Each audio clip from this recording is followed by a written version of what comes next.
आणि फक्त हे 9 लोक नाहीत, असे शेकडो लोक आहेत आणि त्यांचा मुख्य आका आंतरवाली सराटीत बसलेला असतो।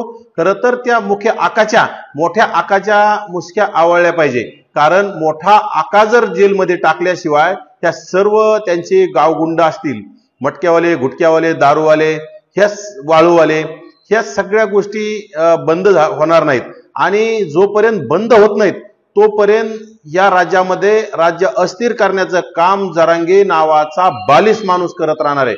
कारण ह्या वाळूवाल्याच्या, मटक्यावाल्याच्या, गुटक्यावाल्याच्या, दारूवाल्याच्या रसदीवर जरांगेचं आंदोलन चालतं। खरं तर जरांगेकडे माणसं राहिलेली नाहीत, परंतु जरांगे यांच्या पैशाच्या जीवावर भाड्यानी लोक गाड्या लावून रोजंदारीनं लोक आणून त्या उपोषण असेल अशा कार्यक्रमाला बोलून त्या कार्यक्रमाला गर्दी करण्याचा प्रयत्न करतो। परंतु त्याचे जे सहकारी असतील, त्याचे जे गावगुंड असतील, यांना राज्य सरकारनं पोचण्याचं काम बंद करावं, त्यांच्या सर्वांच्या मुसक्या आवळाव्यात।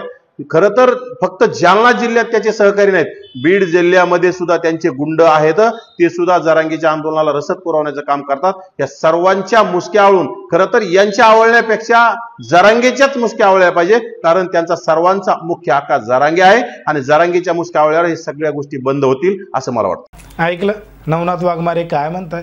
नवनाथ वाघमारे यांनी मनोज जरांगे पाटील यांच्यावर जोरदार टीका केली आहे आणि मनोज जरांगे पाटलांनाच आकांचा आका असं सुद्धा म्हणलंय। कारण की जालना जिल्ह्यामध्ये प्रशासनानं जे वाळू चोर आहेत, वाळू तस्कर आहेत यांच्यावर कारवाई करत त्यांना तडीपारीच्या नोटीस सुद्धा बजावलेल्या आहेत आणि याच्यावर तडीपारीची नोटीस बजावलेले जे कार्यकर्ते आहेत, जे लोक आहेत, ते मनोज जरांगे पाटील यांच्या जवळचे आहेत।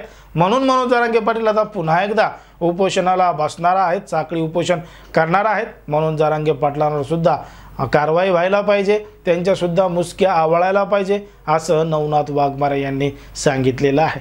पण मात्र मनोज जरांगे पाटील हे बेमुदत साखळी उपोषण का करणार आहेत आणि सरकार त्यांची किती गांभीर्याने दखल घेणार आहे हेच आपला सविस्तर या व्हिडिओमध्ये पाहायचे। पण जर तुम्ही अजूनही आपलं चॅनल सबस्क्राईब केलं नसेल तर लगेच सबस्क्राईब करा आणि बाजूला असणाऱ्या बेल नोटिफिकेशनला सुद्धा ऑन करायला विसरू नका। 25 जानेवारी 2025ला मनोज जरांगे पाटील यांनी उपोषण करण्याची घोषणा केली, ते उपोषणाला बसले आणि 5 दिवसामध्येच मनोज जरांगे पाटील यांनी उपोषण सुद्धा सोडलं। सरकारकडे पुन्हा त्याच मागण्या होत्या, सरसगटची मागणी होती, सगळ्या सोयऱ्यांची मागणी होती आणि अध्यादेश लागू करण्याची मागणी होती। त्या मागण्या कुठल्याही प्रकारे सरकारनं मान्य केलेल्या नाही, फक्त सुरेश धस यांच्या माध्यमातून एक निवेदन दिलं, ते मनोज जरांगे पाटलांनी मान्य केलं आणि त्या आधारावर उपोषण 5 दिवसामध्ये सोडलं। हे सगळं आपण चित्र पाहिले। पण मात्र पुन्हा एकदा आता 15 फेब्रुवारीपासून मनोज जरांगे पाटील हे आता बेमुदत साखळी उपोषण करणार आहेत।